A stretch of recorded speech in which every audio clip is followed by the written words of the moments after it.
আসসালামু আলাইকুম প্রিয় দেশবাসী, আমরা এখন কোম্পানিগঞ্জ সোনাগাজী নদীবন্দর কাম সমুদ্র বন্দরের সর্বক্রিয়া গুচ্ছেন যেটিতে আছি। আমরা প্রস্তাব করছি এই নদীবন্দর কাম সমুদ্র বন্দরকে পূর্ণাঙ্গ সমুদ্র বন্দরে উন্নীত করতে হবে।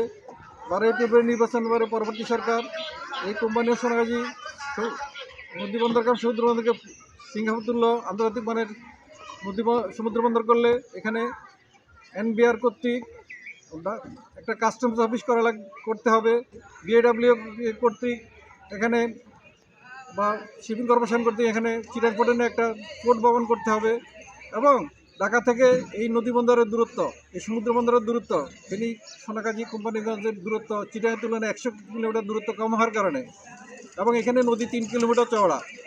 আর চিটাগং কর্ণফুলী নদী ইংরেজি এস অক্ষরে আঁকা বাঁকা, মাত্র 600 মিটার চওড়া।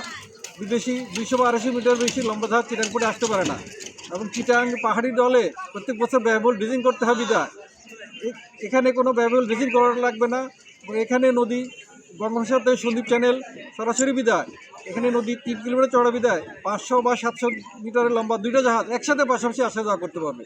আর চিটাং কর্ণফুলী নদীতে মাত্র জোয়ারের সময় একটা মাত্র জাহাজ আসা যাওয়া করতে পারে। কোনো কারণে যদি দুইটা জাহাজ একসাথে হয়ে যায়, চিকন রাস্তার যানজটের ন্যায় বাস একটা দাঁড়িয়ে থাকে আর একটা পার হয়, এরকম একটা জাহাজ দাঁড়িয়ে থাকে আর একটা পার হয়।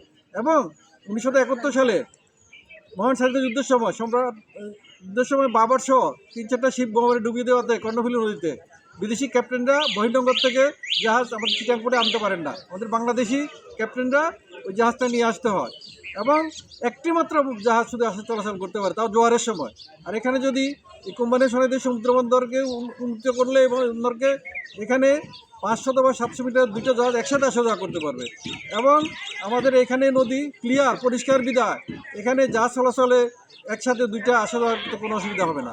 তাহলে বাংলাদেশের ঢাকার ব্যবসায়ীরা বা এত অঞ্চলের ব্যবসায়ীরা বাংলাদেশ শিল্পনগর পাশেই এই নদীবন্দরকে সব ব্যবহার করবেন। এখানে জাহাজ জট হবে না, এখানে ঢাকার তুলনায় চিটাং থেকে এখানে ফেনী কোম্পানিগঞ্জ সোনাগাজী নদীবন্দর 100 কিলোমিটার দূরত্ব হওয়ার কারণে ট্রাক ভাড়া কম লাগবে এবং আন্তর্জাতিক ব্যবসায়ীরা বাংলাদেশের ব্যবসায়ী এই নদীবন্দরকে ব্যবহার করবেন।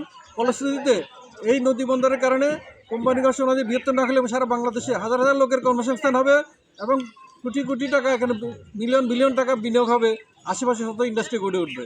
আমরা চাই 12 ফেব্রুয়ারি নির্বাচনের পরে পরবর্তী সরকার দ্রুততম সময়ে এই নির্বাচন এখানে যেন সমুদ্র বন্দর করেন এবং একটা ফোর্ট ভবন করা হয় এবং কাস্টমার একটা এনবিআর একটা কাস্টম অফিস করা হয়।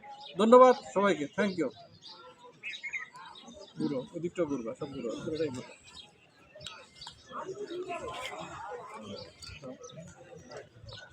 আমার বরাবর এসে আবার শেষ করো।